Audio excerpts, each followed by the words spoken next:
Hello and good evening, Joseph with Kilt Beard Company. Hope you are having a wonderful first half of the week here, as it is Whisker Wednesday. Today I'll be rolling solo here.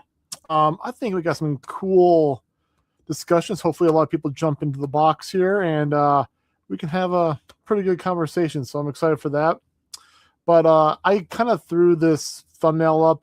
I made the thumbnail for this live this afternoon, and I forgot to put it up in the day. So we'll give it a few minutes here to let some people jump in. Hi there, Farmer. How are you doing, sir? While we wait to see who jumps in here, new shirt. Thank you, sir. New shirt. These are our Gripton shirts. We have our Gripton hats too now. So these are available on our sites. I'll show it off. I got a video on our Instagram, but it says Gripton right here. We got the G right here. It's not G unit, just the G for Gripton here. And then Lou primed in the back. So these are our new shirts here. People have been asking, hey, can I get a Gripton apparel swag? And we got it. So it is now available for you to purchase. KiltBeardCompany.com. So head on over and grab some.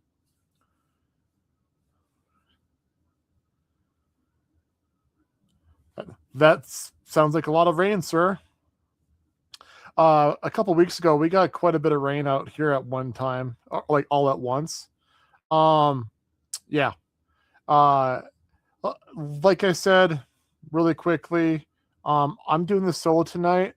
I got a list of like topics to talk about, questions not necessarily related to beard stuff. Some kind of go deep down the rabbit hole, like Matrix style and everything. So if you want to have those kind of conversations, let's have those conversations. But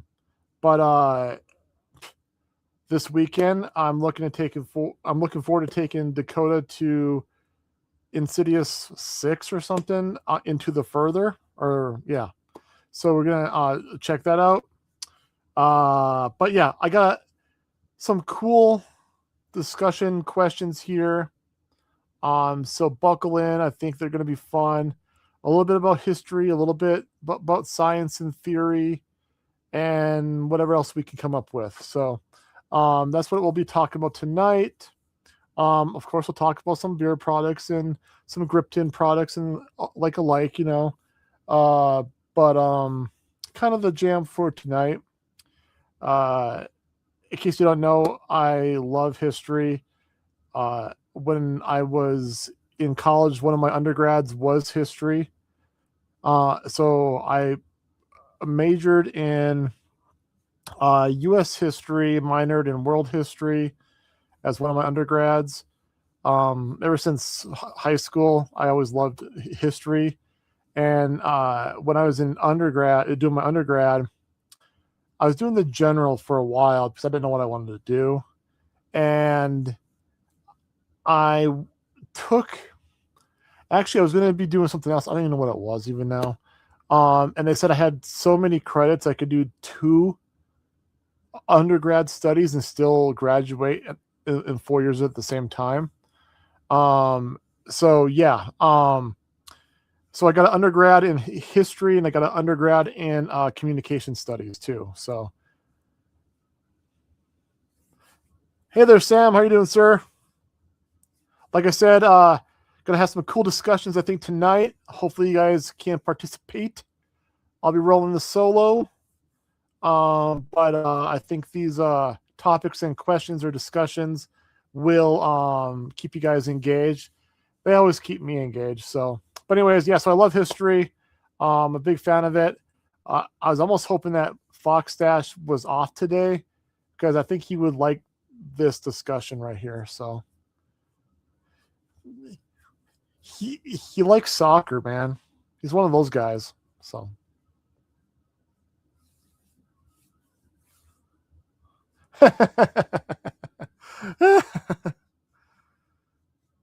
well, guess what? There's new shirts and new hats up there. You go grab yourself a shirt and hat.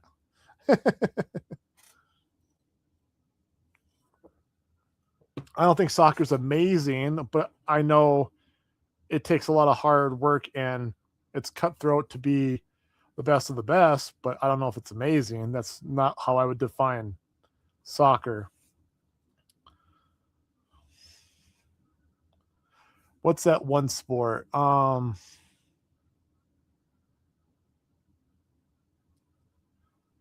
Is it the biathlon? I think it's called the biathlon, right? In winter Olympics, winter sports, where they ski like cross country ski, but they have to shoot too. Now that is amazing. Control your heart rate, speed. Basically, have to shoot expert every time to even place in the top 3 or 4. That's amazing right there. So.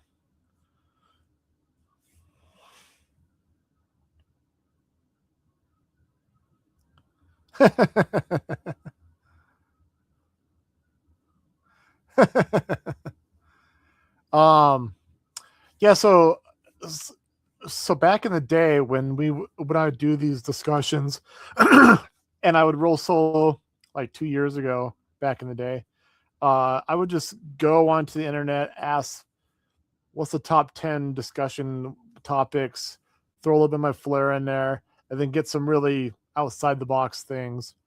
And the first one is history. I like history. So it's always what happened on this day, today, in history. Excuse me. So the first one on here, in 1812, the USS Constitution earns the nickname Old Ironsides. In case you don't know, Old Ironsides is a term that you hear all the way through the like through all the branches of the military. You got the Old Ironsides as the tank battalion, division, probably division, that were attached to us when we were in Germany, the Old Ironsides.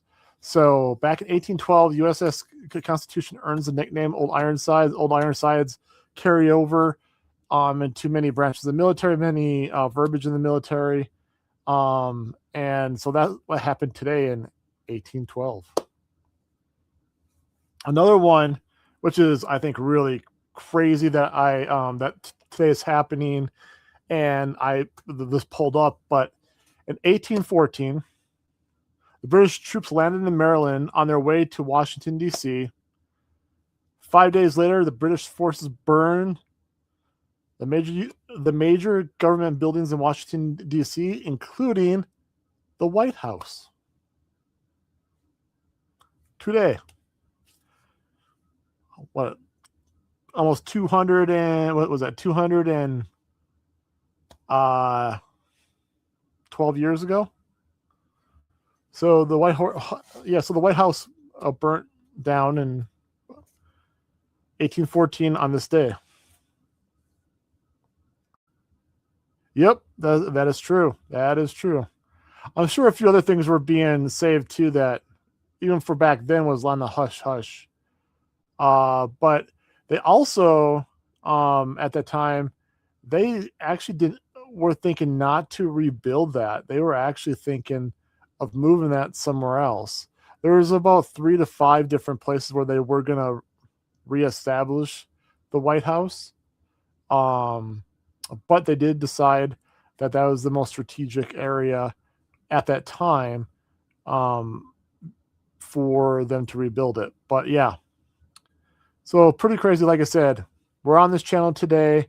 I typed this in, comes up, and today that happened. I thought it was kind of crazy, cool kind of thing.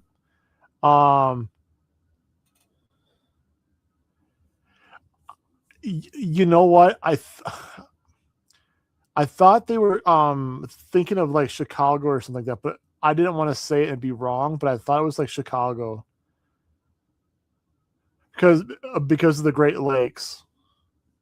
And you're closer to Canada, so you had like the two countries right there. But like I said, yeah, I don't want to 100% say that that was it, but in my head it was Chicago. But no, like in that area up there, like Illinois wasn't a state then. Like in that area up there, Chicago became a state, or I, I've never been to Illinois, by the way.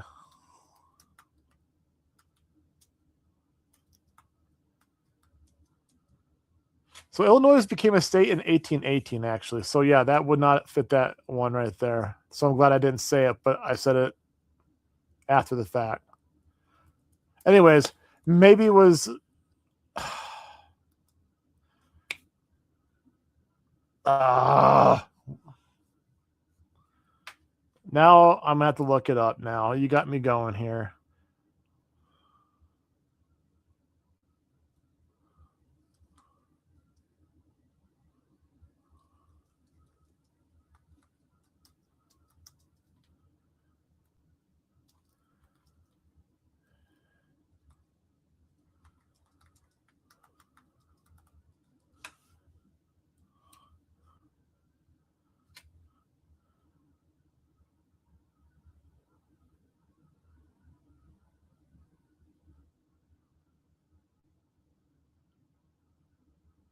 So so it was Philadelphia, New York, Maryland, Cincinnati, Ohio. There you go. Cincinnati, Ohio is probably what I was thinking of. I knew it was up in that northern Midwest states there. Lancaster, Pennsylvania, and Baton Rouge, Louisiana were all part of the debate of where it should be moved. Um, they debated that that the capital and the executive mansion should not be in the same area.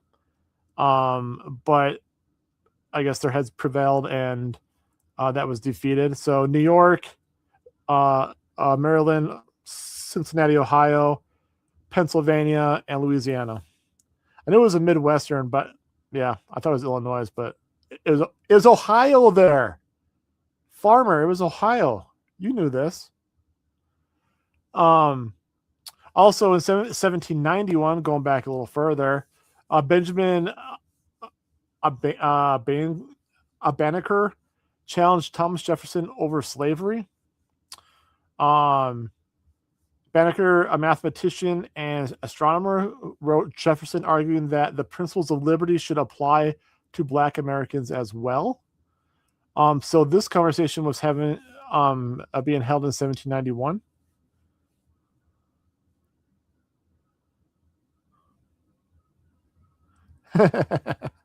But yeah, so they were already having those conversations in 1791. Obviously, that shift started to happen in 1776 when, or in a general time zone, when people and slaves were picking sides on who basically was going to win the war between the soon-to-be Americans and the British. So colonials, if you want to call them that. But but these are just cool things, like, for how much I listen and see blurbs on like social media, because now I'm part of social media. Like some of the things that some people say, I'm like, man, you just don't understand. You don't know. People making shit up. But like they're just making their own thing up. Like it didn't happen, or it's never happened that way, or you just completely fabricated a whole entire history of a people, and basically you should be ashamed of yourself. So sometimes when I hear people talk, I don't even engage with 99% of them, because I got more to do with my time. But this is my platform now, so I can talk about these things. But yeah, so they're already having that conversation back then in 1791. Also, around this time in 1692, 5 people were executed during the Salem witch trials. So this is a lot that's been happening on this day in the U.S. history here. So, but Yeah, August 19th became one of the darkest days of the Salem hysteria. So this is a bewitching day. But we must take a time out for a commercial break, sponsored by Kiltacious Company. Today, we launched these new Gripton shirts and these hats. I've been wearing this hat for a while. I've actually been waiting for these shirts so people can pair them with the shirts and the hats. These will be available online right now, and they will be available for the next 2 months when we go to our events in September and October. We have 5 or 6, for sure 5 events, hoping for 6 events. So we'll be there. Also, we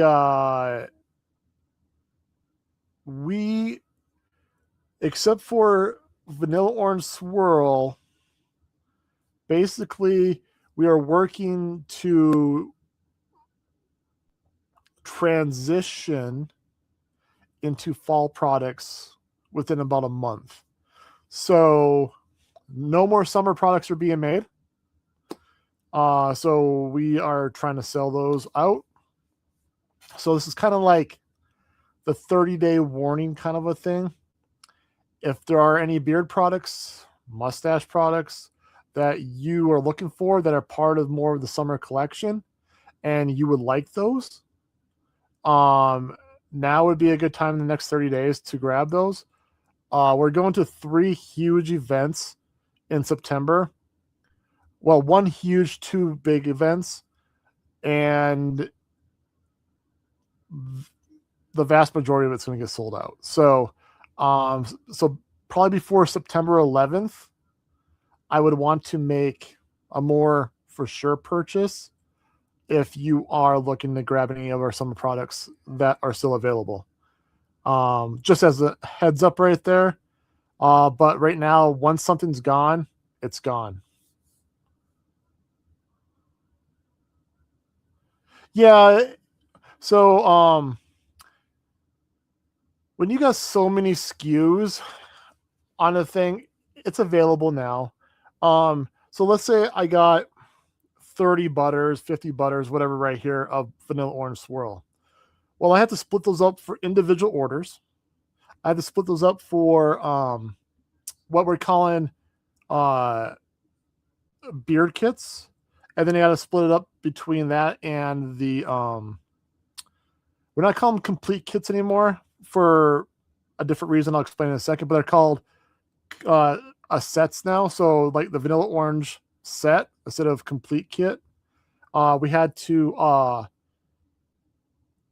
shorten the titles of words. Basically, we are starting to go on TikTok, and the title's got to be 20 characters or less, and it speaks to your Shopify store. But if you don't have 20 characters or less, it's not going to broadcast it on the TikTok. So anything that I want on TikTok in the TikTok store has to be 20 characters or less. But getting back to what I was saying there, we have 50 butters, and we got to allocate it to 3 different buckets here. Sometimes one bucket empties quicker than the other one, and you don't catch it, and you just have to just reallocate it back. So we never ran out of them. Actually, we got like 12 of them right now, but we were able to move things around, and we never ran out. It's just the thing hit 0 in the back end, and we just filled them up. So anyways, that's a long-winded answer right there. But if you go on our site, we're going to be doing in the next 30 days here, off and on, some work on our website. I'm trying to make titles shorter. I'm trying to make things more simple to the eye. When you look for things, it's all in one place. Just everything more simple, straight to the point. So there may be some things that are working phenomenally as usual. There may be some things that might even give you an error page because I'm doing too much squirrely shit there. Just let me know. I can help you out, and please let me know anyways so I can fix it. But just trying to ramp up, stream things, make things better, as you progress in the business, you always want to make things better, better experience for the customer, better experience for the new customer too. So that's what we're working on right now. But we didn't run out. We just had to reallocate the stuff over, and we were good to go. So that was it. That one guy. Oh, by the way, like I understand, like making a public comment, like, "Hey, you want to buy something that's not available?" If you really want something, just ask the company, "Hey, do you guys still have this in stock?" And usually they do. When you have a lot of SKUs, sometimes they just don't get filled in. So, but anyways, like on the hindsight, that did help me know that, hey, I had to go check all my SKUs, and I did that and rebalanced everything. Everything is good to go now.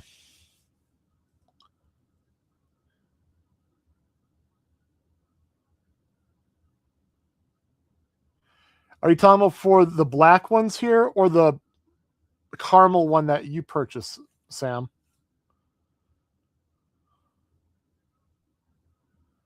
Or the green one? What hat? We got a few hats right now.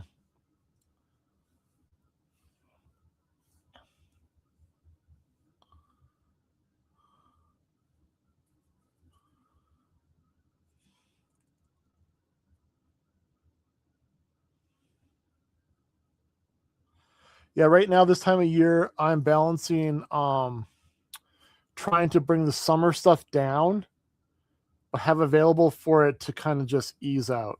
So right now I'm trying to make sure that we have stuff available to a certain point, but at the same time, if it runs out, it runs out. Because ultimately I don't want to have too many leftovers. And that's one of the biggest challenges for small or a large business is your inventory control. Make sure you just have enough, and when you hit those transition times, that you don't have to do fire sales too often. So I think we're in a good place. But if you start seeing things that are out of stock pretty soon, they most likely will not come back in stock. So until next summer. These black hats right here, these I think we have 8 of them right now. I have plenty of these patches to make more. I just would have to buy more hats. So these are not going to go away soon or anything. Yeah. So right now we have 8 available, and I have more of the patches. I would have to buy more hats and apply them on there. So they'll be in stock for a while. And just let you know, during the fall, winter, we come out with beanies and other hats too. So I know you like your hats there, Sam, but let's just say you might have some options coming up here. We do have a few hats that were left over from last year that will be available to try to sell this year. And then we have some new additions that, if they work out, I think it'll be pretty rad. So working on that stuff right now in the back end here too. Yeah, a lot going on, but I'm all for it. It kind of keeps me going, gets me excited, purpose to wake up every day. Actually, a reason to wake up every day. My purpose is something else. But back to history.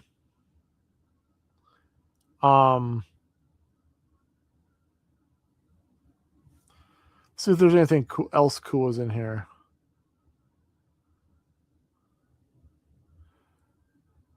So in 1960, the U-2 pilot Francis Gary Powers was sentenced in the Soviet Union. Powers had been shot down while flying a U.S. spy mission and was convicted of espionage. That's pretty crazy. Yeah, that's crazy right there. And in Cold War, dude, if you're behind those enemy lines and you get caught, you're going to the wolves. Like, yeah. Yeah, we had beanies and other things during the winter here too, Sam. I'm not sure if you're a beanie person. I am, especially when I got no hair on top. Um, all my hats are friends. Uh, but let's go down to Owen Wilson.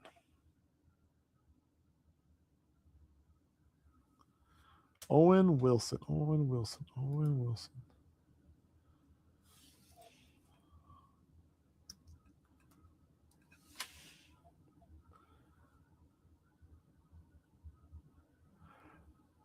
I don't think this is the Owen Wilson you're talking about. But also one thing that's been intriguing me, because I don't know what kind of algorithm I actually have on my phone. I've been really scrolling on TikTok lately, and I'm like listening to like theoretical simulation meaning of life stuff. I don't know where this is coming from. However, I do think that they can get pretty deep. Behind enemy lines. Um, so the first one here, so the simulation theory, the idea that our reality could be an advanced computer simulation created by a civilization far beyond ours. I'm not sure if you guys have heard this one before. Kind of Matrix esque, but kind of more of like we are the live Sims in somebody else's simulation, and um, like I'm not a philosopher. However, I do believe it. So I would look at it this way: one of two things. One, we are our own AI, so therefore we are what we think. Aristotle. Um, but because we can think, I think it debunks that. If we can think that we are in a simulation, I would debunk that theory, because why would we have the consciousness to know that we are in a simulation? So, anyways, that's my thought on that. I'm curious what you guys think. Like I said, I know this can get into like a paragraph kind of response and everything. And it'd be great if Dakota was here so we can give you time to bounce around. But I'll give you guys time to see what you think about that, and I can read it out loud again. So the simulation theory, the idea that our reality could be advanced computer simulation created by a civilization far beyond ours. And I think that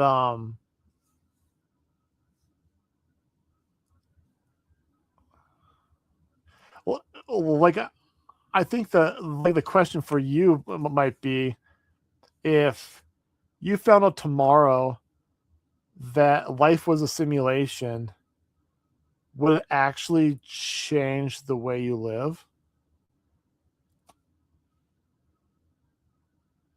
So I'll throw that out there for a second.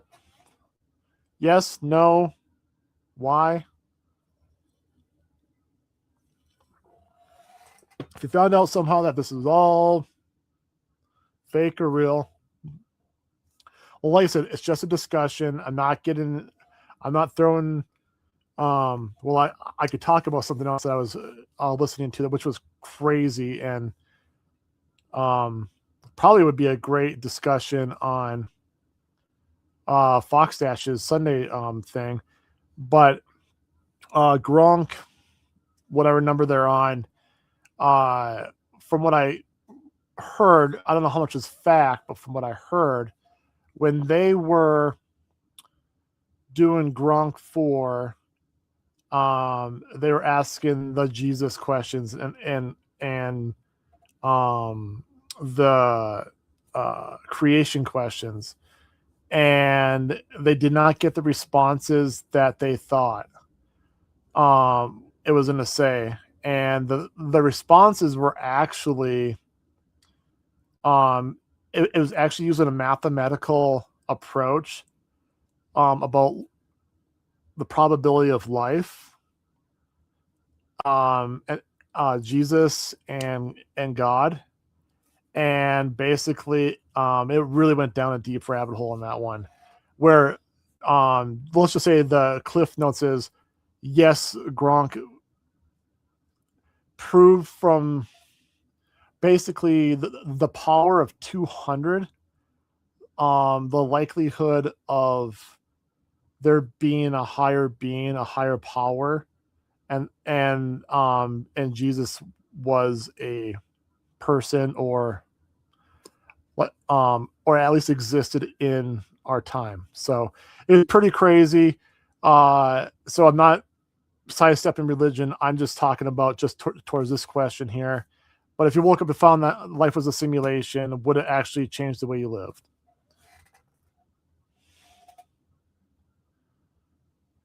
So that's the thing right there. Like, even, and that's where I kind of step back on this question or this theory, is that if you're able to have this consciousness to think, is it a simulation? Unless it's a simulation so high powered that you can change the trajectory of whatever you're doing. Like, if there's no fate, there's no um excuse me, purpose, if that makes any sense. Like, big idea purpose, then uh I think that it wouldn't matter. Honestly, it really wouldn't matter. I think in the end, it doesn't matter what the outcome was. There's just going to be an outcome. So, but like I said, just interesting things to think about. Things that, like, when you're like, I like to browse through these questions or these little conversations when I'm like brainstorming. I know, weird. I like to go to the movies, and I like to browse in just random stuff like this to kind of get brainstorming going. Um, and yeah,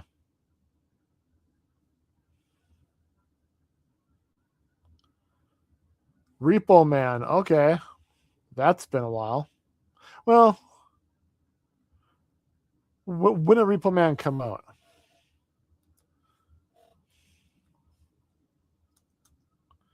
Yeah, 1984. So that's been a while.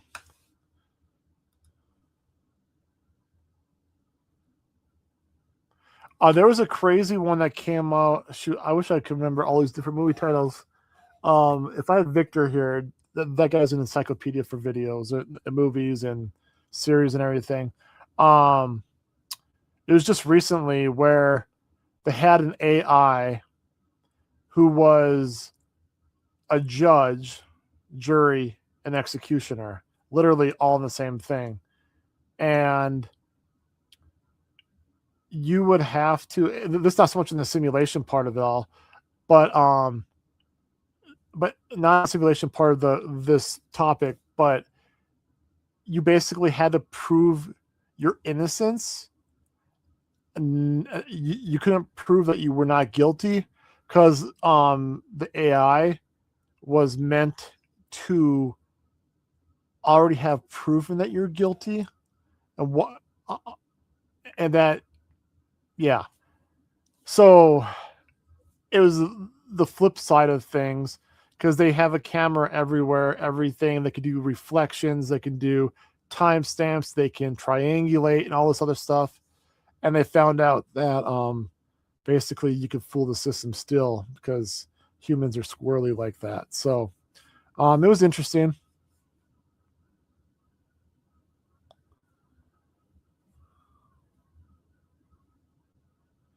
I think that may have been Jude Law. Is it Jude Law? It was just recently. Like, it's a woman AI, and the guy was a cop, and everything happened, et cetera, et cetera.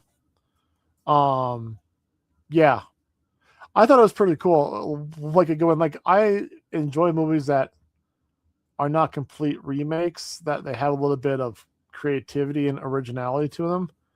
Um, and that was one that was like, like I think that was closer to like what you'd see on videos for Twilight Zone, something like that. I mean, it could be very, like it could very well be that. So 50-50 of what's happening. I mean, there's like a theory basically,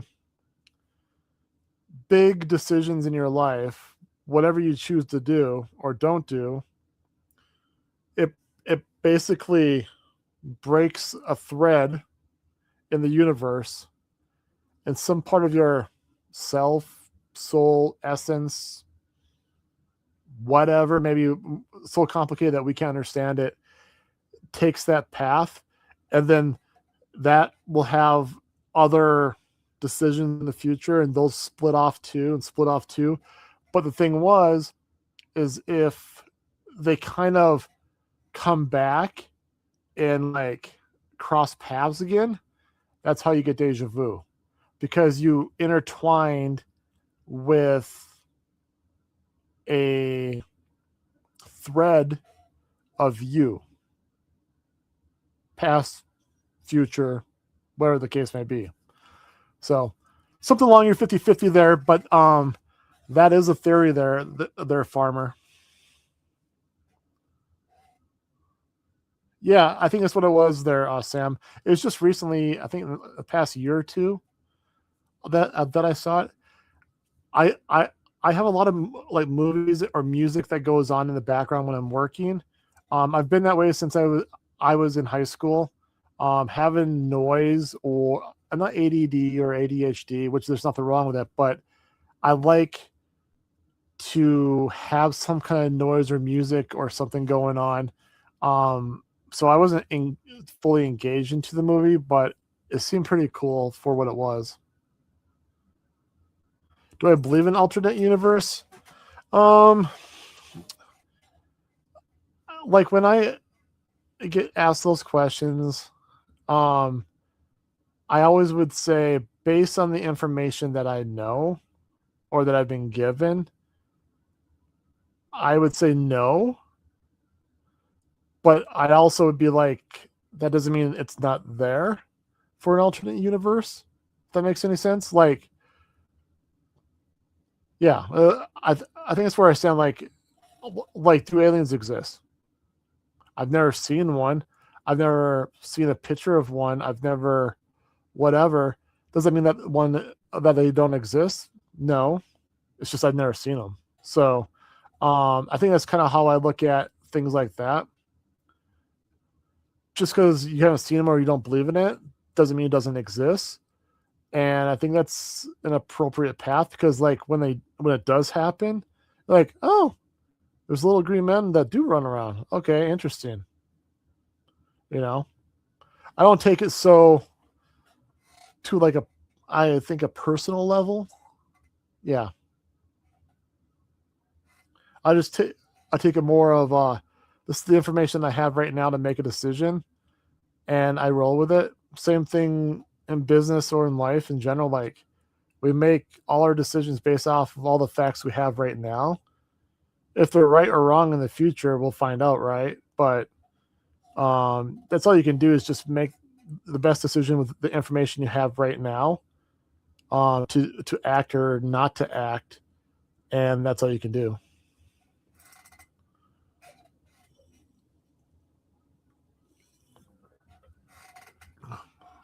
Truth. Speaking the truth down there, farmer.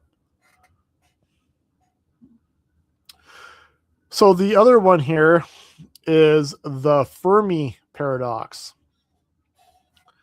So the universe is enormous, with billions of potentially habitable planets. So why haven't we found clear evidence of intelligent alien life? Kind of going off of that one right there that you just said. So the question is, are we early, alone, or something preventing civilizations from surviving long enough to meet? Now, the non-Bible version or sci-fi science version would be that if you're from if you're from an older universe or planet or part of the galaxy, etc., and you have the power to look at look at Earth with a telescope, most likely you're looking at Earth and there's dinosaurs roaming the Earth right now. So yeah, so they're looking at Earth, whatever Earth looked like X billion years ago, with the dinosaurs, right? So the other thing is, because according to science, that um, space is, or the universe is expanding quicker than the speed of light, we'll never be able to see what's behind us. Or no, we'll never be able to travel what's behind us because we're going faster than light. So even if you were going faster than light, we wouldn't be able to travel beyond a certain point because the universe is always expanding. So all those things play into effect. But at the same time, until you see it, but I'd go back to that Gronk thing, Gronk 4 or whatever it was. It says that the probability of life even happening, not humans, just life happening, was x to the 200th power. Scientists use x to the 50 plus to say that it's impossible to happen. And Gronk put it x to the 200. So it's being used as a tool to make us think a little deeper. And I think that it's like Aristotle. Was it Aristotle? I think it was Aristotle. Now I'm really trying to think back there. But we're surrounded by all this energy, all this information. Everything that is and will be is all around us. Everything you see here, including like everything here, was a creation because a person thought about it, maybe had a bad trip on some drugs. I don't know, but it was all thought about, right? And there has to be a way for us to find out. It's just that we haven't figured it out how to find these little green men like Dakota's running around or something like that. But so what's preventing us from seeing these civilizations? We just haven't found the answer yet. We haven't had the person or persons, at least as far as we know, right, that has come up with the technology, the mathematical equation, or whatever to figure that part out. How do we move faster than the speed of light? Or how do we jump to a parallel universe? Or whatever the case may be. But yeah, so it was. So I think that's my just on that right there. Curious what you guys think. But I think basically we just haven't figured. If we haven't, we just haven't figured out how to yet. That's all. And that's the progression, just in civilization in itself.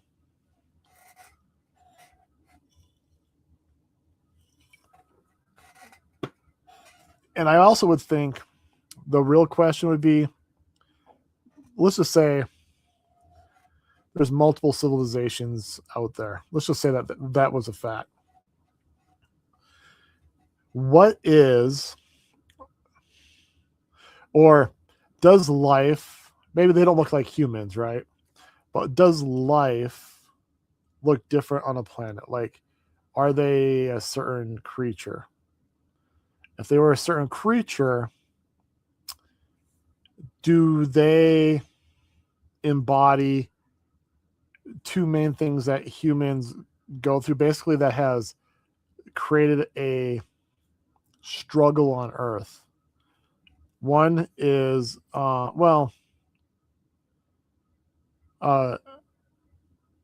philosophically, one is religion, two is war.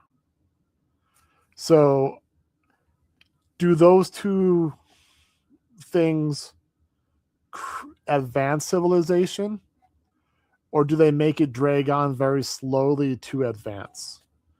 And if a civilization, maybe they don't have religion, maybe they don't have wars, they're all in this utopia or something like that. Do they progress quicker, or do they progress slower? Because I think it's kind of a combination of both. Because as you see in war, throughout the ages, you have, Bronze Age, Iron Age, bows, you have armors, you got cannons, gunpowder, explosions. You have, now we got lasers. These have progressive technologies,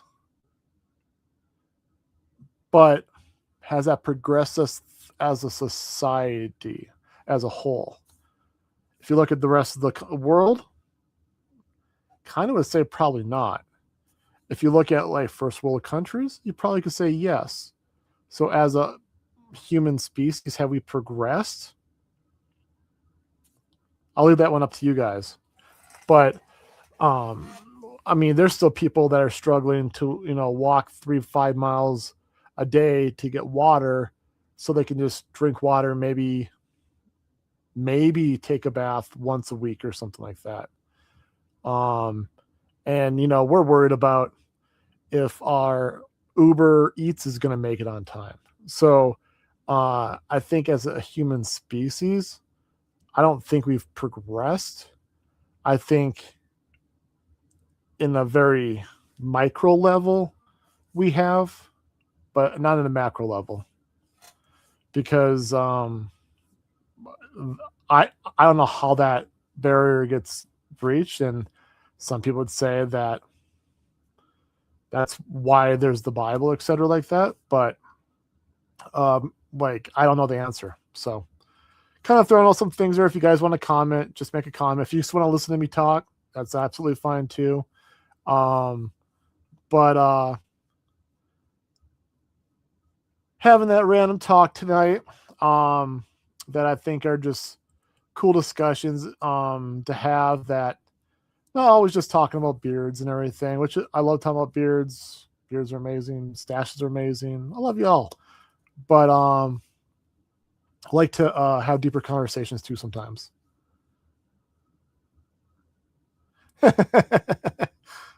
Don't worry, you'll sleep perfectly tonight, Sam. Hey, Stan, how you doing there, sir? But yeah, so that's just some thoughts right there on the Fermi paradox there. Are we alone? Are there aliens out there?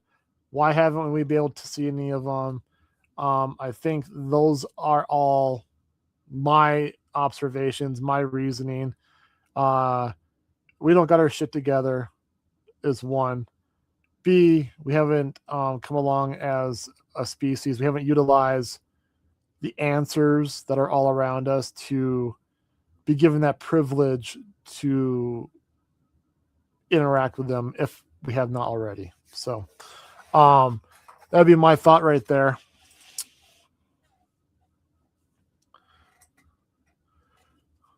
Wednesday, I take the kids to the gas station and we do a little gas station run. Got some Liquid Death. Not sponsoring anything, but Mount Don't. It's pretty good.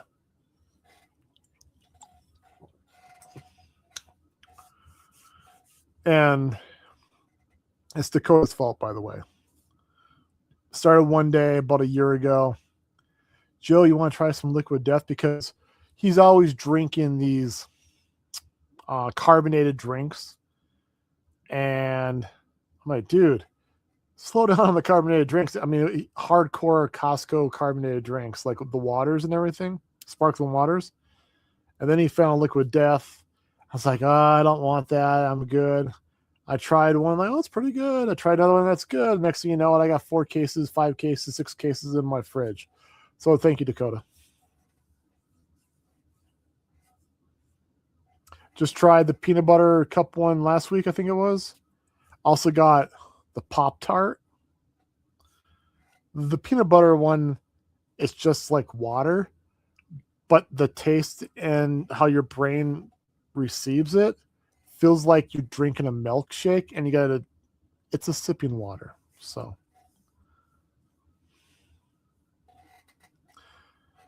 all right, let's go back into history a little bit here.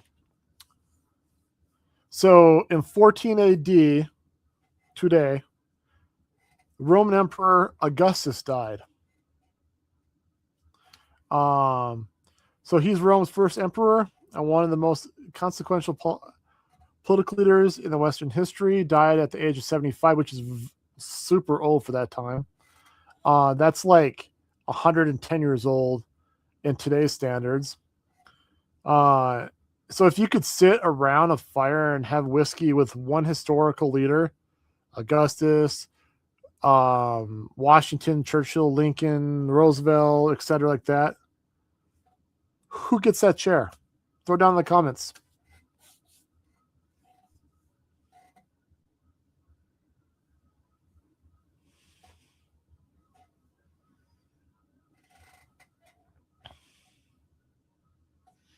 Once again, if you could sit around the fire and have whiskey with one historical leader, if you don't drink alcohol, a beverage, a conversation, with Augustus, Washington, Churchill, a Teddy, or somebody else, who would it be? So we had Teddy Roosevelt down there for farmer.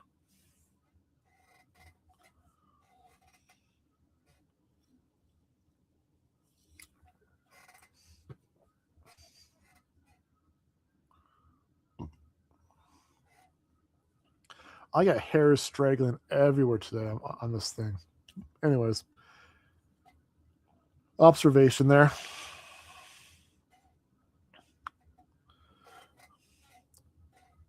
So Teddy Roosevelt, huh, farmer? Well, be curious what you would want to hear from Teddy.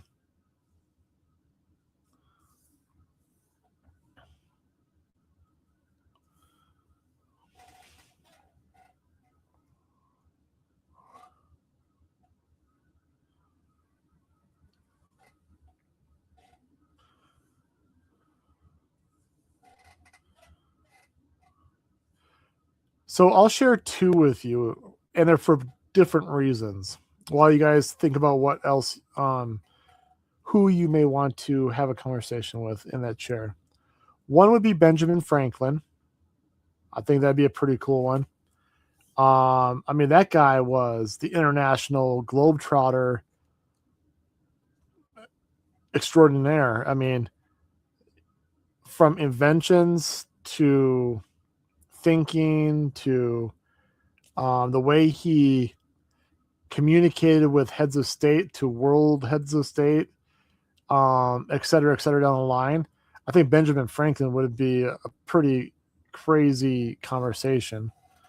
The other one, which kind of goes about our second one about theories and everything, would be Tesla.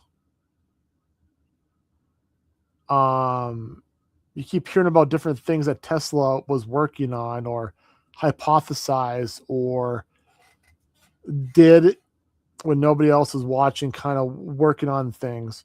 I think Tesla would be a cool person to have a drink with.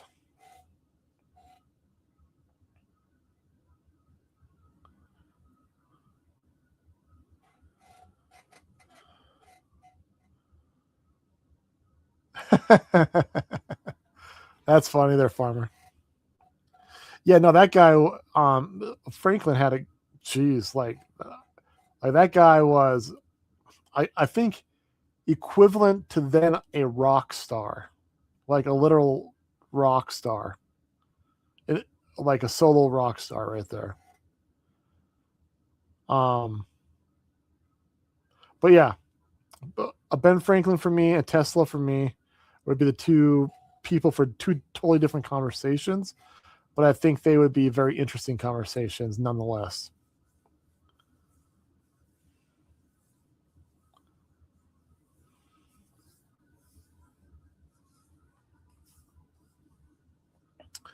Right now, we have 6 events that are coming up here. Just to talk about them real quick. So we have Estes in Colorado, September. I can't even see here. September 11th through the 13th. So we'll be there. That will be a big one. Then we have a Boise the following weekend, 18th through the 20th. I think that's gonna be a smaller one, but they asked us to go there, and we said yes. So it's only like 4.5 hour drives, 5 hour drives, so it's not too crazy. And then we have, I'll say it wrong, Sadia, Colorado again. So we're gonna go Colorado, home, Idaho, home, Colorado, home. Then we'll have about 2.5 weeks break. Then we'll be going to hopefully Seaside if they can get back to us. That would be a big one if we can. 50,000 plus people right there. And then we also have what's the other two? A Mountain Home, Idaho. We've been doing that for 3 years now, or 2 years now. This will be our 3rd year. Always great to be up there. So that'll be our 3rd one. And then we will be in Tucson, Arizona. So Tucson, Arizona would be our last leg right there. I just put that application in. Still waiting on the business license, which should be sent to me any day. But 5 of those 6 are confirmed. 1 Seaside is pending. So if anybody knows somebody from Seaside,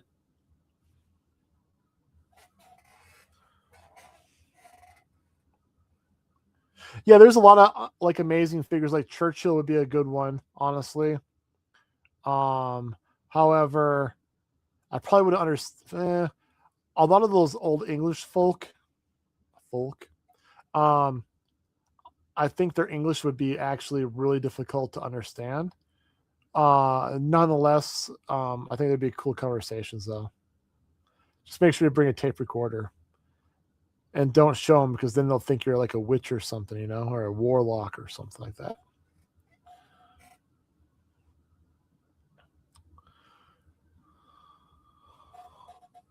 So this one was cool. So this one's really interesting here. Going back on the theory one. Uh, so the ship of Thesis. If every part of something is gradually replaced, is it still the same thing? Applied to humans, most of your body changes over time, yet you still consider yourself you. So the question is, what actually makes you the same person you were 20 years ago?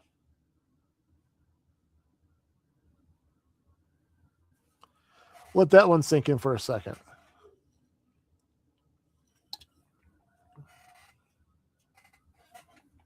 I'll read it again.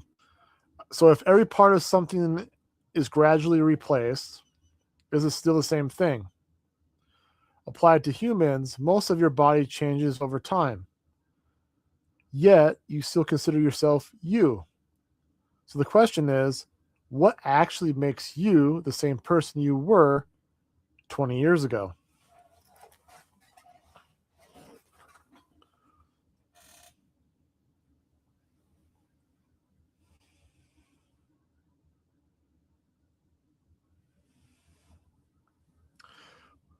First off, I think we start off like, do you agree or disagree with this?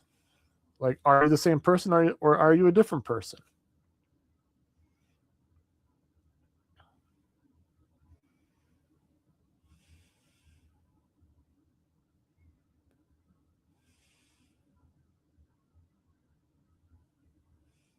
Yeah, there's no right or wrong answer.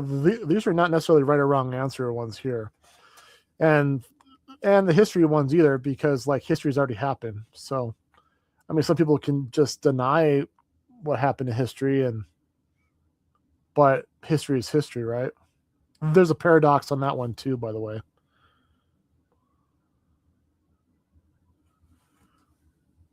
So like in computer simulation, we upgrade ourselves.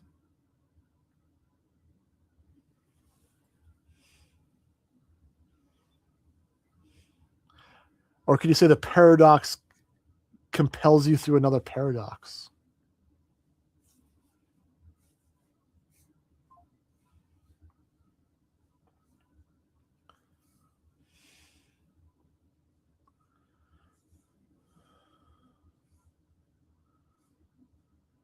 No, I get what you're saying there, Sam. I was just talking about the other two we talked about. They're two of the three that we already talked about. Like, are you a simulation or just being upgraded to get them better? Um, there's another one the other day that I was telling my wife about. Um, she's working on her business. It's called Contemplating Life's Choices. And because she's always thinking, and there's a paradox. I'm gonna say it a little bit here. Hey Valhar, how you doing? Thanks for peeping in here, saying hi. Um, yeah, I was talking to my wife, and I was like, "There's a paradox. I forgot what it's called. It says something along the lines: if you are you consciously, how do you know that you are the only?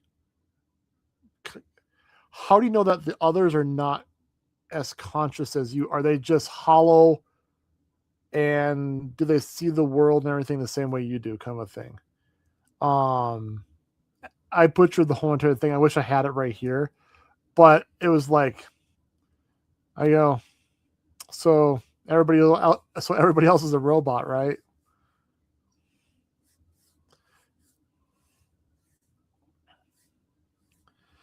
But yeah, so what do you got there, a farmer?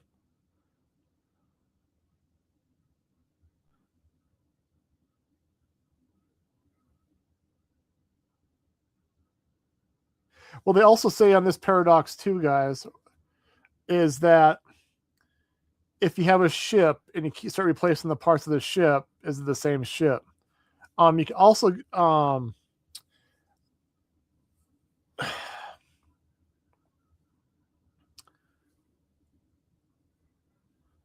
like I think that it's difficult to say, and that's why these are theories and theses and paradoxes that we're talking about. That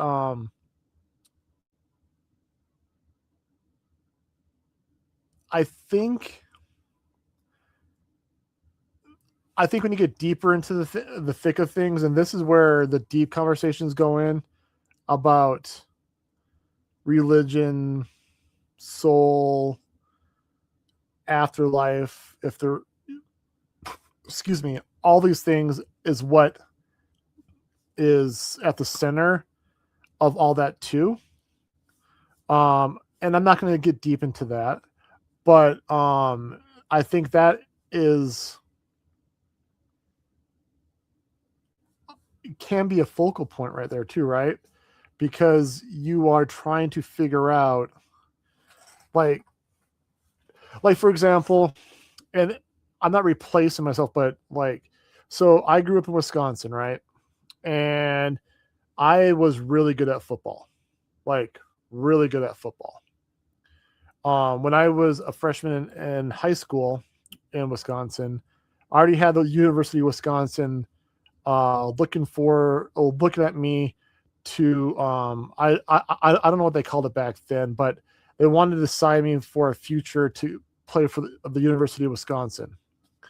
And uh, during that next year, my family moved to Las Vegas, where I was born, weirdly enough.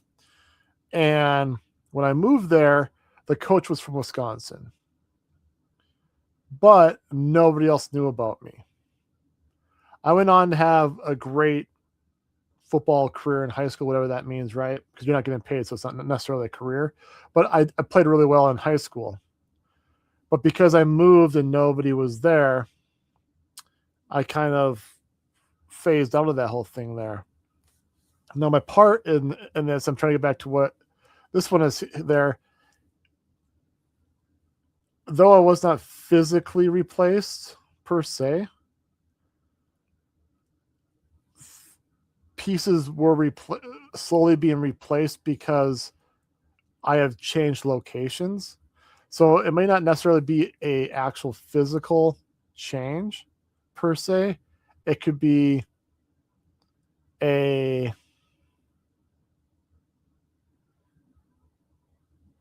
I'm trying to think of the word for it.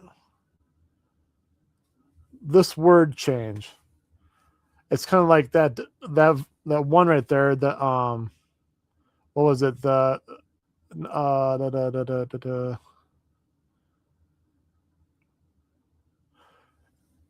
It's like that fork in the road kind of a thing. How everything a path could have changed, and so I don't know. Think it has to be a completely physical change, like this is saying.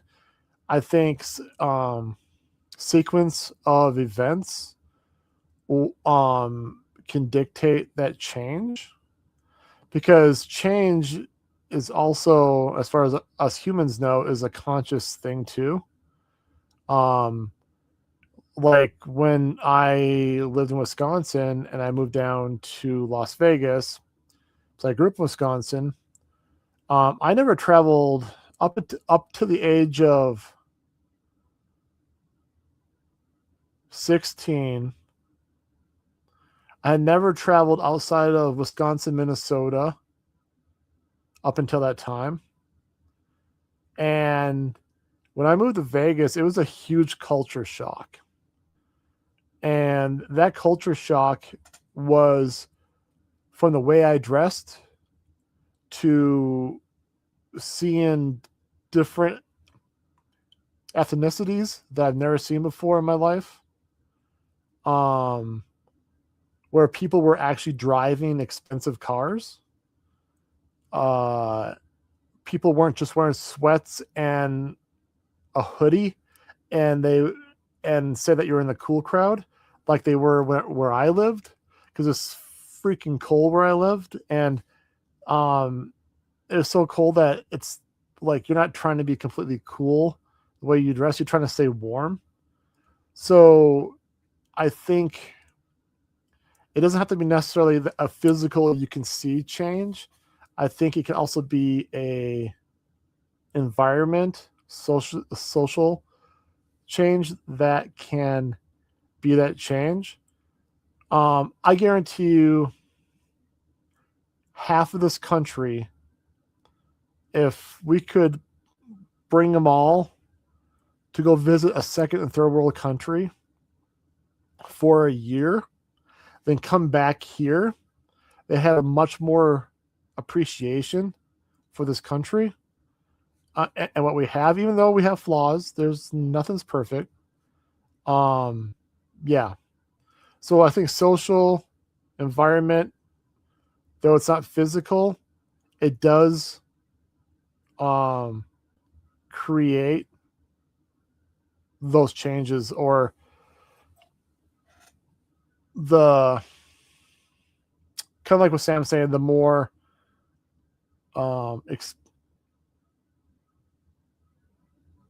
growth experience of yourself.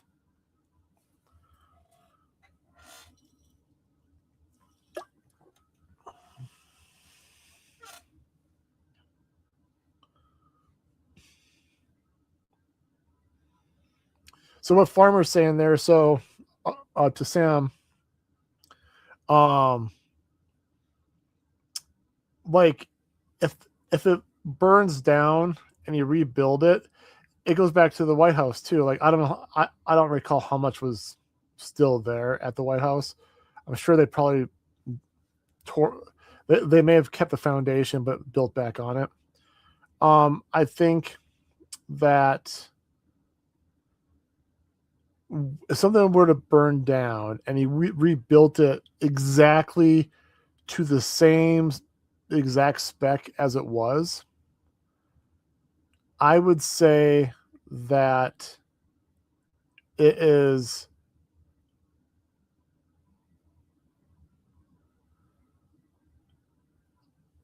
I I would say it's different, their farmer, because the same person didn't build it. Most likely the same tools weren't used in the same exact way to build it. They may be using stronger or weaker uh materials to make it, and it may take them longer, shorter time, etc., like that. So I would say in that instance, it's different. However, I think what the fact of this thesis is saying, if it's gradually changed or replaced or added to over time, is it the same? And to that effect, I would say it's not the same, but it's the extension of the whole, is what I would say.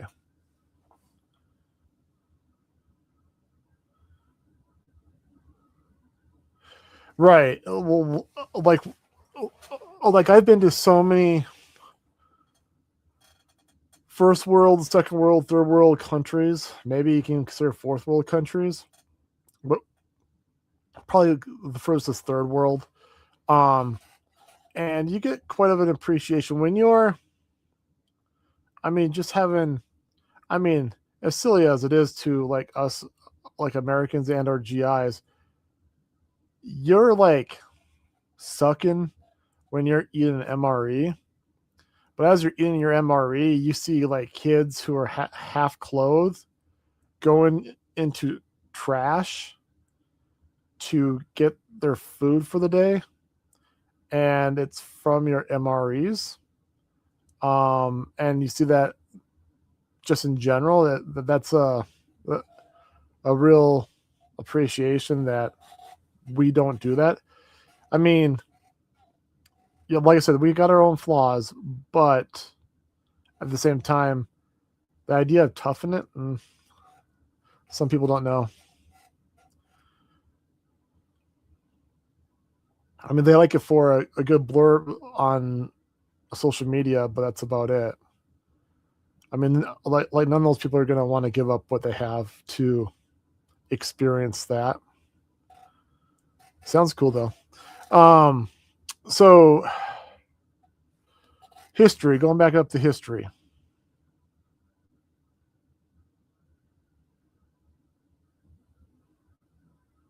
So here's a cool one.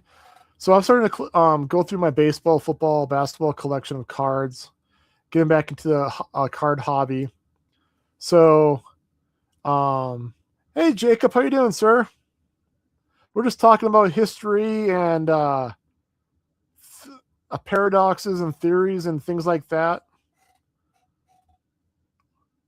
Really more deep stuff like that. Um, Hope you're doing well, sir. But in 1951, baseball player Eddie Gaedel made one of the strangest appearances in baseball history. The guy was 3'7". He appeared as a pinch hitter for the St. Louis Browns wearing uniform number 1/8. He walked on 4 pitches. So now August 19th is now officially a Gaedel Day in Missouri. Missouri.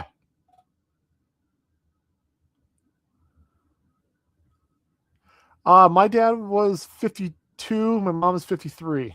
So, but yeah. So this day in history, the shortest guy in baseball history walked up to the plate and got on base. Yep, St. Louis. So a lot of things happened here on August 19th, sometime within the past. Well, we've been talking about 2,000 years here. All right, so the new paradox. I got 5 total, so we're on the 4th one here. I'm sure many of you have heard the butterfly effect. So the butterfly effect, right? You throw the ball, it bounces off the plate and into the mitt. Strike. Um, uh, the butterfly effect. Tiny actions can theoretically create massive downstream consequences. A small decision taken a different road, like my idea of me living in Wisconsin, could have probably been a college football player, and who knows what would have happened, or not, and something else would have happened. Instead, I went down to Las Vegas, and things to now have played out. Taking down a different road, meeting one person, accepting one job can either can alter the entire lifetime. So, what do you guys thought on the whole entire butterfly effect? What is there a seamlessly insignificant decision changed life the most for you? Has there been a decision that you did this and this happened and you don't know what would have happened, kind of a thing? Not saying you regret it. That's not what I'm saying. More of just when you think like, I wonder what would have happened if, we would have went down that road, or we didn't make that big move, or I didn't take that job opportunity, or my parents wouldn't have moved from Wisconsin down to Las Vegas, or if I would not have signed up for the military, if I would not have been stationed in Germany, things like that. Those are all just little threads right there that change your thing. I didn't go out with the guys that one night because something didn't seem right, or just whatever the case may be. And you don't have to get too personal on here. I just was curious.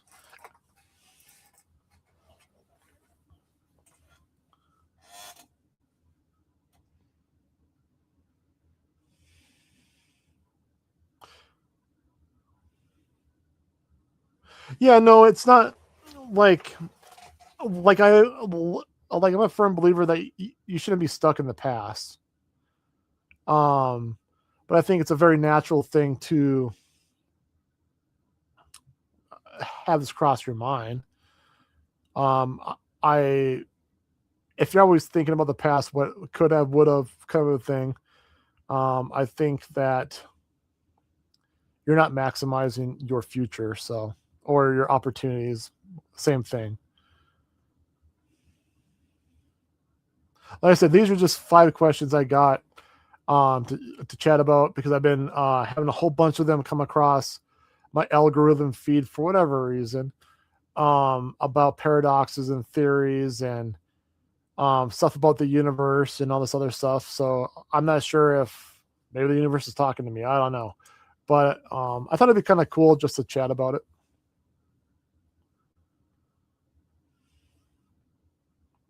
There's one. So I learned to drive a manual drive vehicle on a rainy night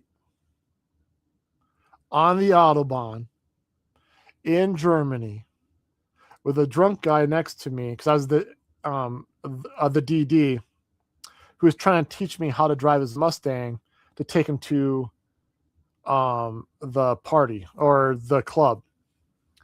And driving,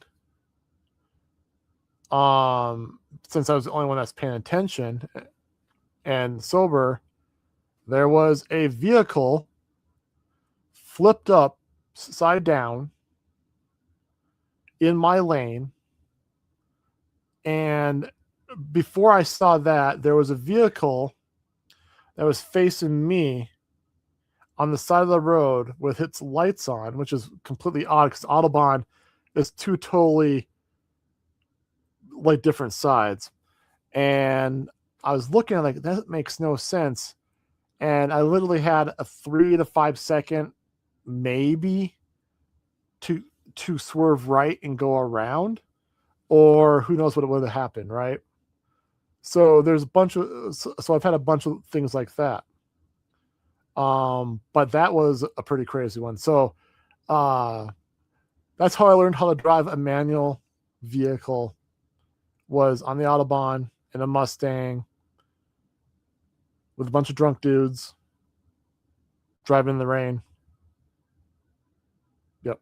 That's how I learned to drive a manual stick right there. But what would happen if I would have been talking or chatting or not being able to react? Who knows, right?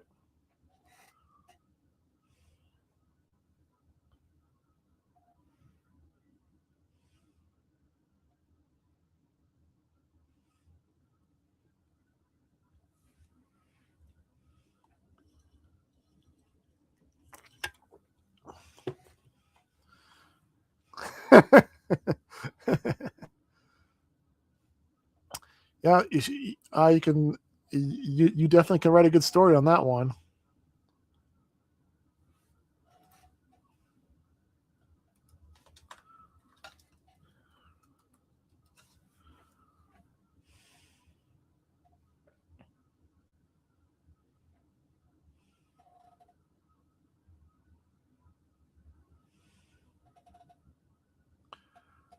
All right, and the timing only worked.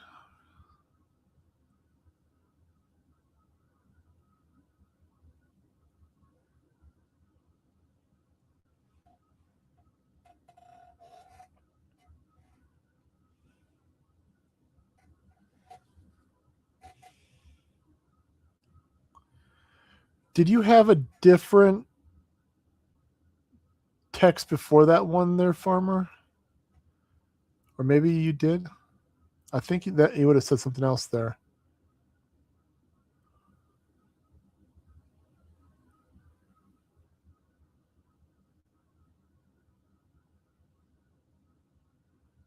So the day you left for basic, did that dictate the 4 to 6 years, or did you actually sign the contract? I think I'm missing something there. So I got stop loss on mine. I signed up for 3 years and got stop loss for 6 months.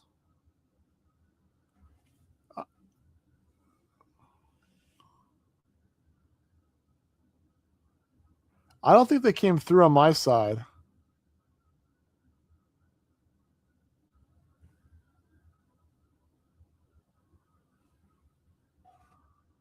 Okay.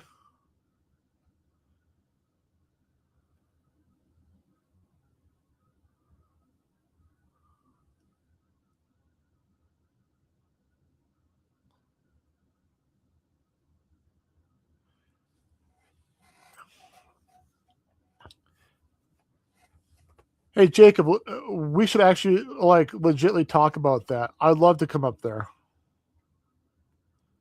and plus I could probably see Farmer too. So, um, like on the way up that way. We should legitly talk about that, Jacob.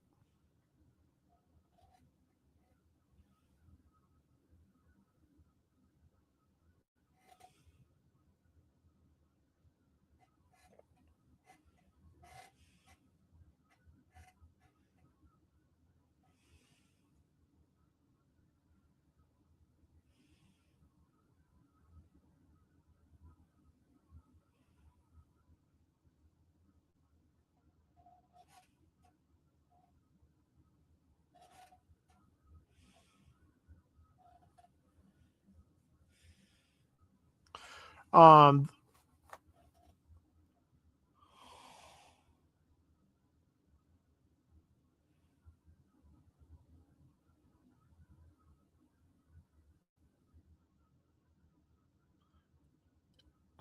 Many beards enter, one beard leaves.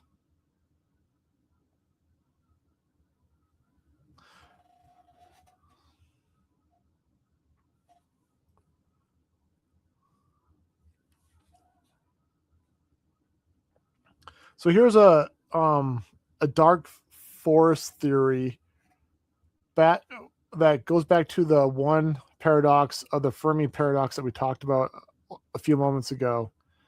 So one proposed answer to the Fermi paradox says that alien civilizations stay silent because revealing their location can invite destruction.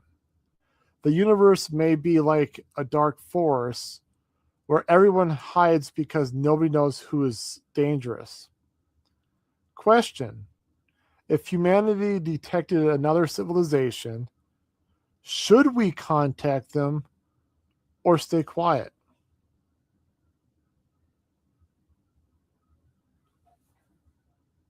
What's your guys' thought on that? If humanity detected another civilization, should we contact them or should we stay quiet? Because ultimately, it seems like humans in general are curious people, or curious species, whatever you want to call us.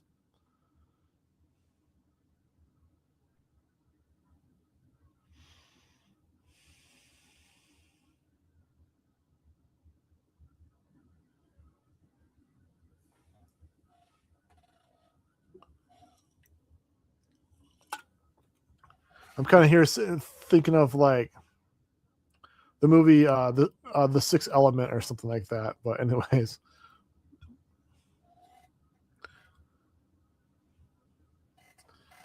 Farmer says, just let them be.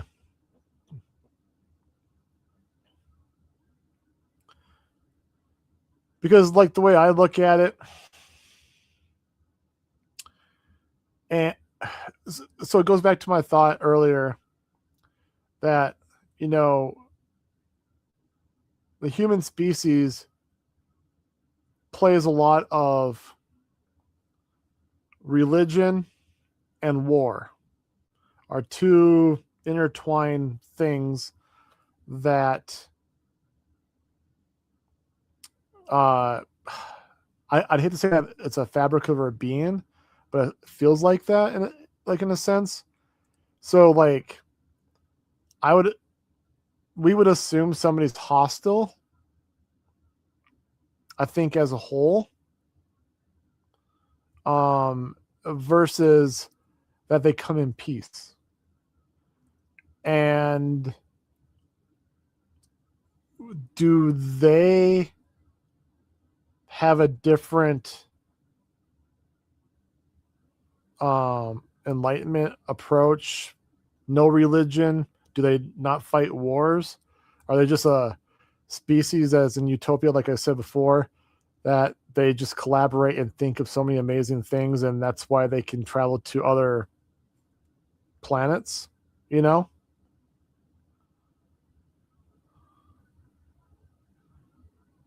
So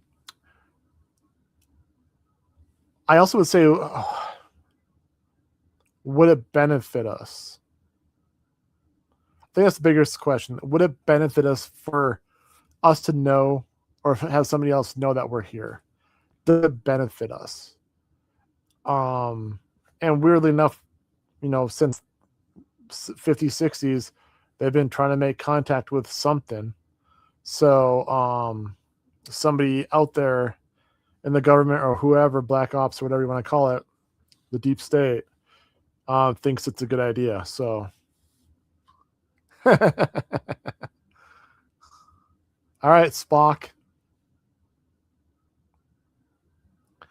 Um, so what? So why do you disagree there, Sam?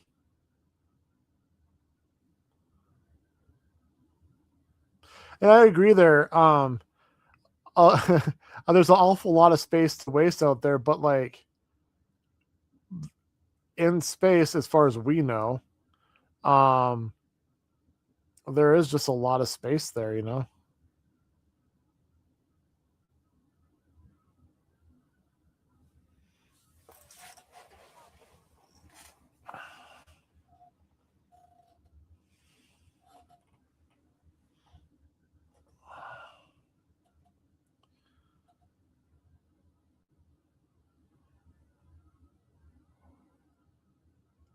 I mean, like there's other things that conflict with this as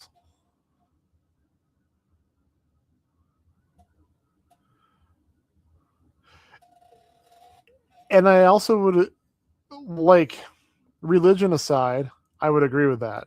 Like potentially we could learn something from each other. Um Religion aside, because I said two pillars, if you will. Usually you need three or four, but two pillars, war and religion are kind of the way of humans. Um that very distinction of interaction or contact would challenge all of the world religions, maybe except for like Mormonism, because they have some alien stuff in there or something like that too. But I mean, that would challenge religion right there to in many different ways. So, like I said, it's not a right or wrong answer as far as what you think. I'm just throwing out, as human species as a whole, that would it be good or not? Like, I don't have one way or the other. Um, don't want them to be like, you got to believe the universe is this way or life is this way or whatever is this way. A certain way. But it's an interesting question. And like I said, the humans are curious creatures. I think that'd be the third pillar right there. We're always curious people. For many things, even if it's just gazing at the stars, and you have no technology around you, we're curious what's beyond the stars, right? We're always looking up. Is there a reason why we're always looking up? You know.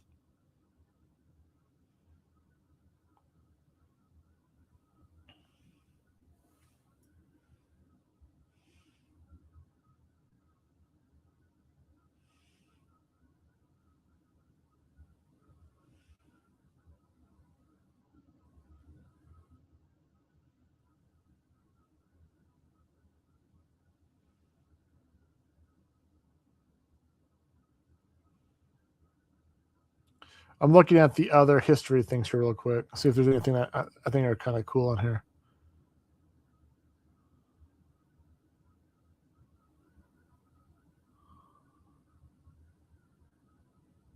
So this is pretty cool. So in 1964, August 19th, 1964, the first geostationary communication satellite was launched.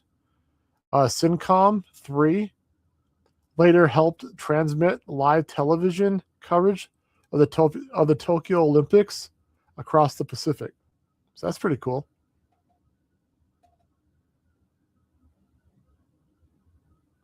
Oh no, that's true there, Jacob. I think we've only explored like 10% of our ocean.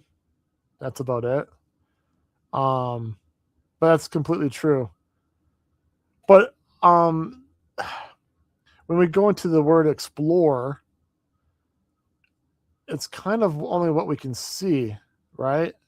So going in the ocean, like the sun only penetrates about a half a mile from the surface down, and then it's the different zones to the midnight zone, and then it's darkness. And along with the pressure, you can't just stick a telescope down there and observe the ocean. So I think that's the biggest reason why when it comes to that. But it's a good point though.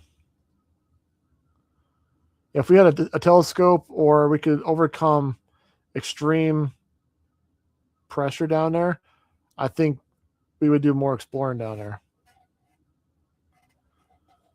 But they also, have chatted about all the different uh, continents and civilizations that have come and gone because of the shifting of the continents and earthquakes to volcanoes to um, asteroids and everything else in between. Um, like what it would look like underneath the ocean. Like, would you see full civilizations or wreckages of civilizations, sea monsters or whatever the case may be, a different civilization? Who knows, right? Um, who knows?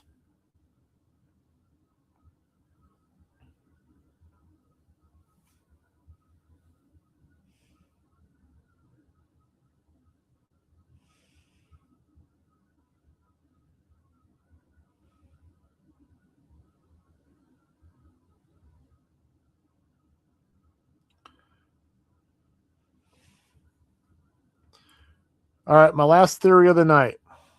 Last one. The Great Filter Theory. This is always an interesting one, I think.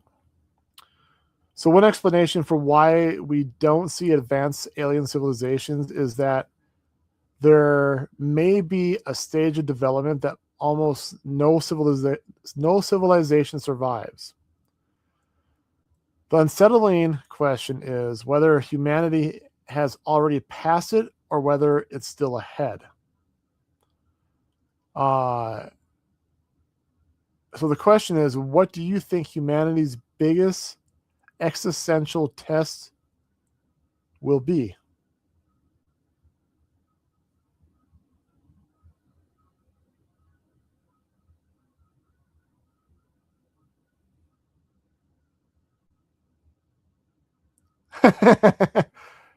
Have a good night there, farmer.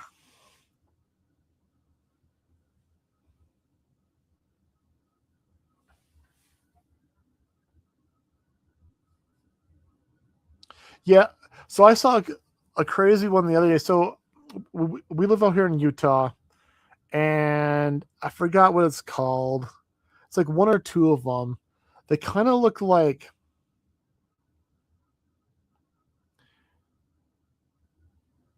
out of place, partial tree stump mountains. If that makes any sense. Um, Somebody was going around the world, all the different ones around the world, and completing them as if they were a full tree. And these trees were monsters, like hundreds of feet tall, thousands of feet tall, and like skyscrapers, like ginormous. And if you've ever been to the if you ever been to the Petrified Forest National Park, which I have, right here is a piece of the Petrified Forest right here. Uh, like you got to beg the question: was that a tree 50,000 years ago, 100,000 years ago, whatever the case may be? You know. Oh, we're just yeah. So when I saw that, I could kind of believe um that line of thinking right there. I like it was believable to me. If you've been to the Petrified Forest, you've seen the trees, kind of made sense. Hey there, Eli, how you doing? We're just talking about theories, paradoxes, history, everything that you love, sir. We've been talking about tonight. So if you want to watch us on the rerun, watch on the rerun. But right now we're kind of on the last paradox theory right now, the great filter theory. And the question is, one explanation for why we don't see advanced civilizations is that they may be a stage of development that almost no civilization survives. The unsettling question is whether humanity has already passed it or whether it is still ahead. So the question is, what do you think humanity's biggest existential test will be? Is the question.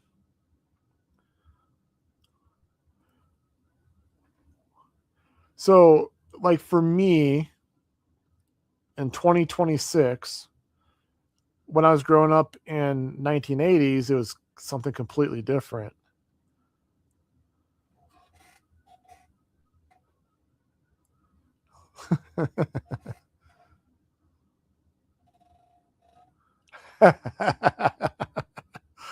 That's hilarious, Jacob. um, so I think if AI becomes what everybody says that it may become, that there's going to be a convergence of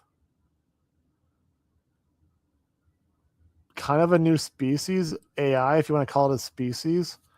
But yeah, AI, you got people trying to live, then you got religion, and then you got survival, and then you got wars, and then you got um also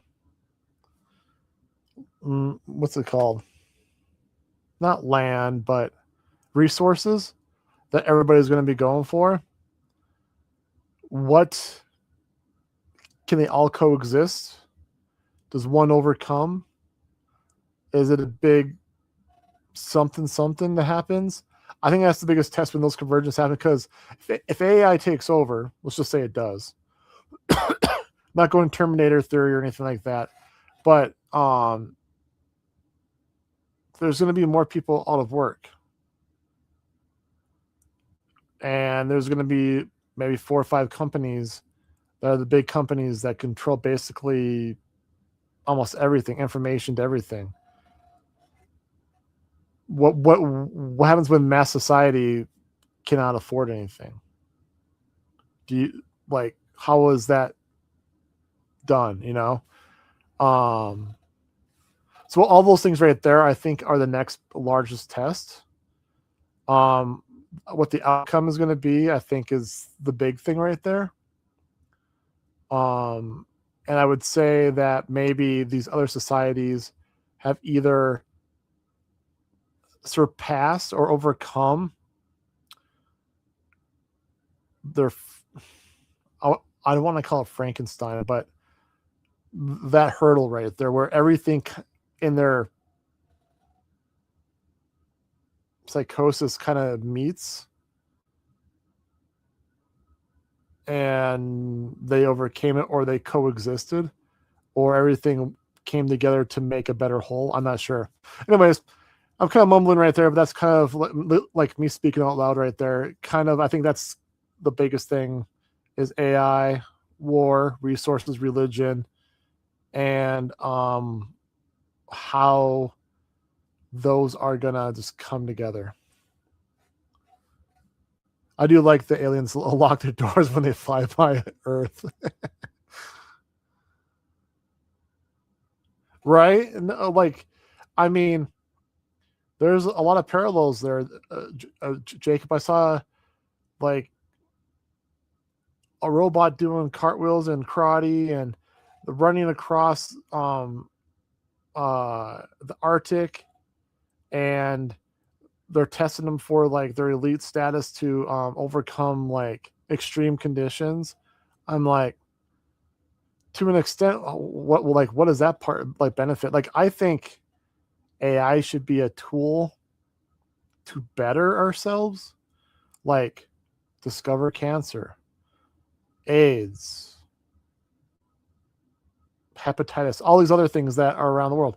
How do we, bring resources in the most efficient way to other places in the world, and build those bridges for humanity? I think AI could do amazing things for that. But when they only have 4 or 5 companies who are controlling the whole, is that going to happen?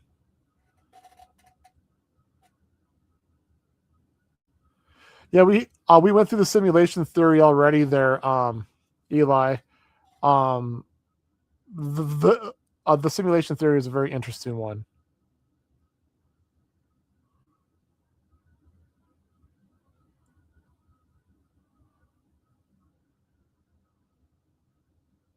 Cat videos.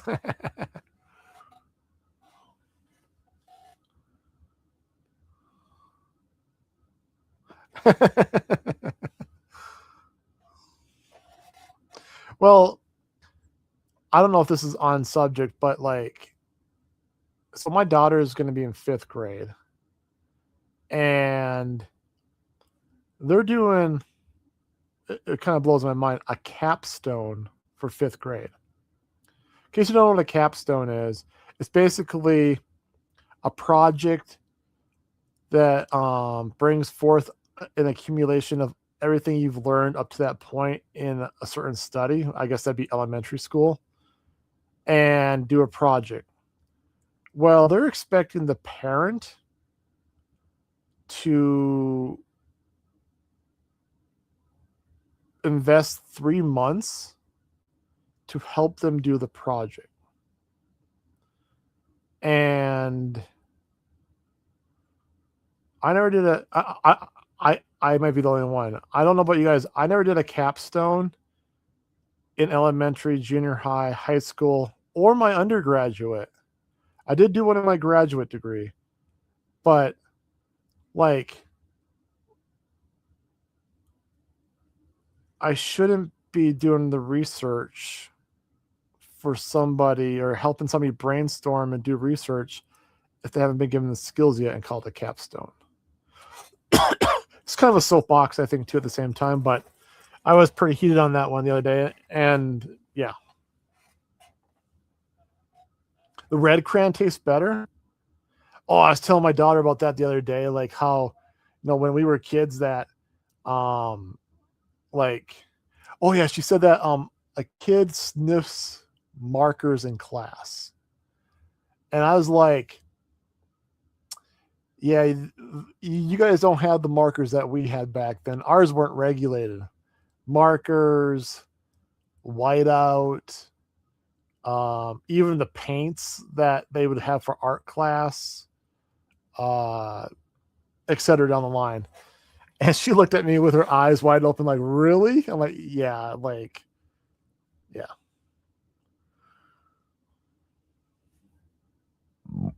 Excuse me.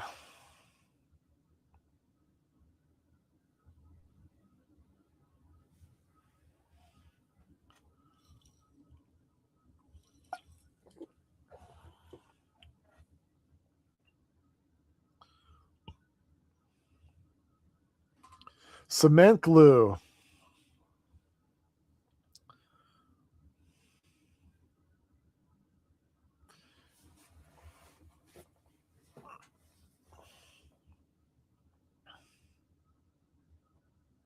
But yeah, so these are just some of the theories. I'm gonna be sure to update you guys on Wednesday at least, but hopefully sooner, about Dakota's insidious theory, beyond the further goes.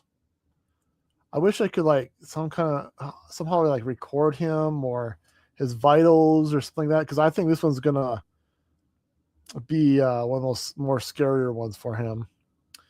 But so we'll be doing that this weekend. I'm got these shirts in, which I was happy about. Got the hats going here now too, and got a lot of things on order right now. We do have, for sure, one for the people, by the people, locked in for the fall. The second one that we're working on with another individual, that's in the work process. So we hopefully will have two for the people, by the peoples, come September here. Jacob, since you're in here, we will be bringing back homage pie for, I don't have the exact date. I got it on my board here. I can't see it, but it'll be coming back, Jacob. So just want to let you know, homage pie will be coming back, sir. What's your theory there, Fox Ash?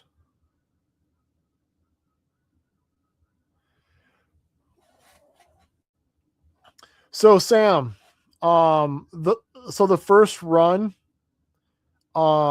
is extra large and above. It was for a reason. Um, though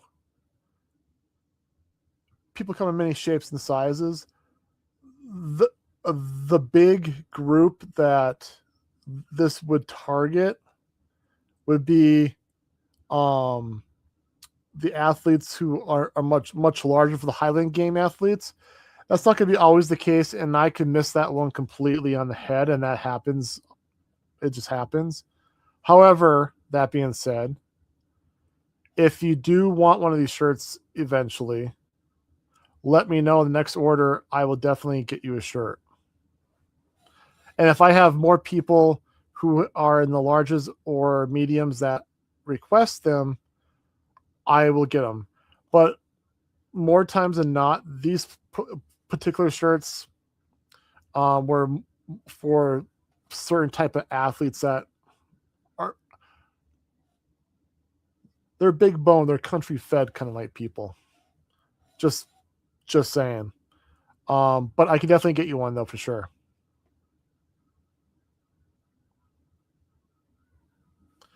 Mustaches are cooler than beards.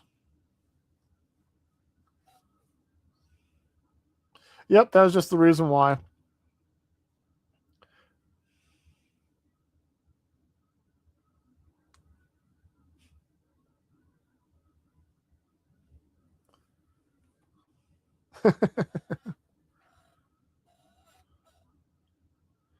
A Kilt Beard Co. archery team shirt.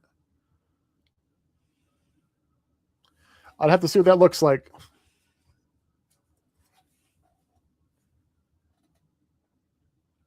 I mean, that would be a poll I'd like to take. There, Jacob. How many people are hunters that either purchase from Kilt Beard Co. or interact with us?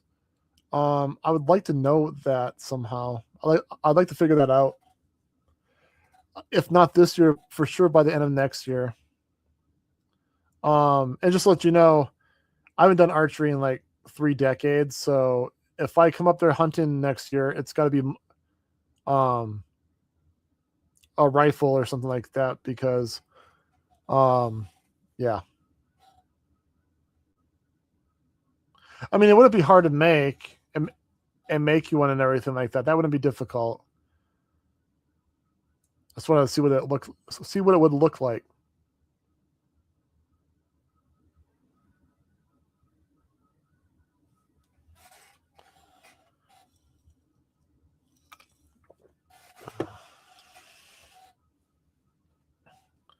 Yeah.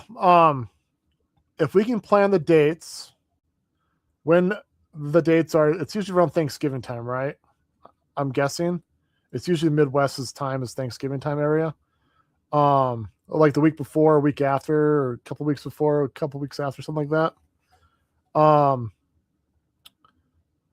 And I could actually put it on the calendar, plan for it, and make it happen. See what the out of state tag would cost. Yeah.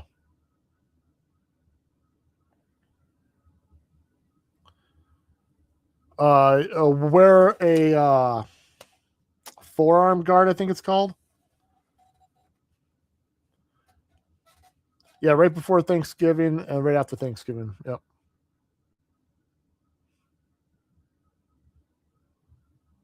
Yeah, we should definitely discuss that, Jacob, so I can put it in the calendar, have the discussion with the wife, and just make it happen. I think I still have my hunting orange and everything too. So, yeah, and I do have the my hunter safety and everything too. So that won't be a problem. Just be the out of state pricing on that. That you're not an Indian.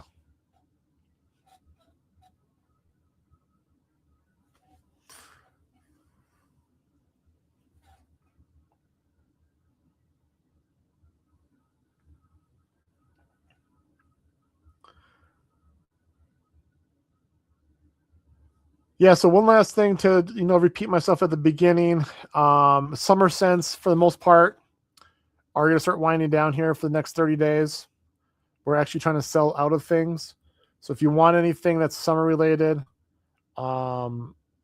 get those orders in sooner than later. I'd say at least before September 11th, when we start going to all our big shows, and we're gonna probably sell all to most of everything. So you're gonna want to get those orders in for like War Purse, Vanilla Orange Swirl, Barley and Lime, Loch Ness Pines, and Iron and Smoke. I think I said them all right there.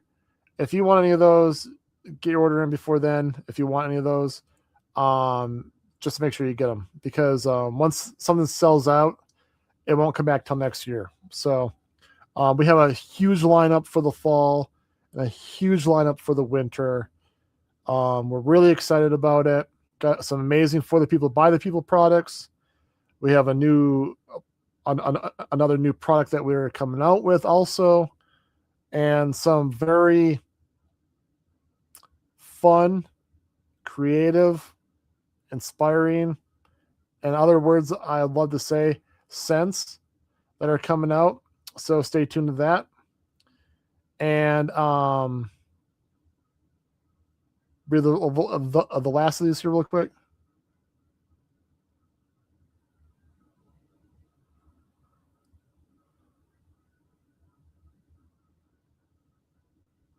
So the outdoor bivouac will be around all year round. You don't have to worry about that, Jacob. That's part of our main lineup. That doesn't go away. So you'll be good on that. But like we always close out, have a wonderful rest of your week. Continue to defy ordinary. Be Kiltacious. Have a good night, guys. Have a good week. See you next week.